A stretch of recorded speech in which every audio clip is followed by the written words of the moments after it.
Hello friends, if your Santander app is not working and you want to know how to fix this issue, so keep watching this video. Today we are going to fix why Santander app is not working in your phone.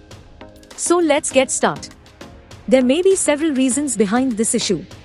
Today, we are going to provide you all solution for iPhone users. Solution 1. Check your internet connection. Make sure your internet connection is fully working and you are getting good internet speed. Because sometimes due to internet issue, apps not working properly. If you still facing same issue, then try solution 2. Update your app. Make sure you are running latest version of your Santander app. Open up App Store on your device and then tap on this search icon in the bottom right corner. Then search for the app. And if you see this update button right next to the app name, simply tap on it to make sure you are running the latest version of the app. If you still facing same issue, then try solution 3. Then you need to clear app cache.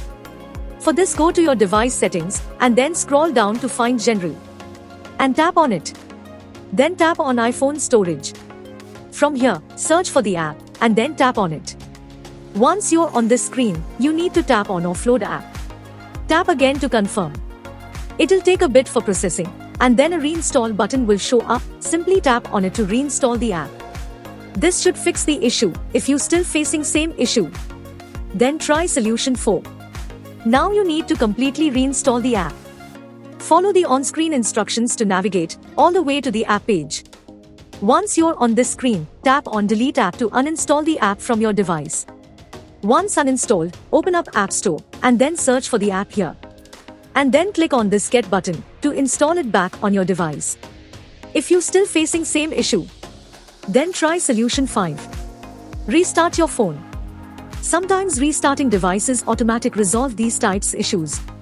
If you still facing same issue, this mean app server is down or the app is in under maintenance. In that case, wait for couple of hours and then try again. Hope you like this video. If yes, then hit a like button and don't forget to subscribe our YouTube channel.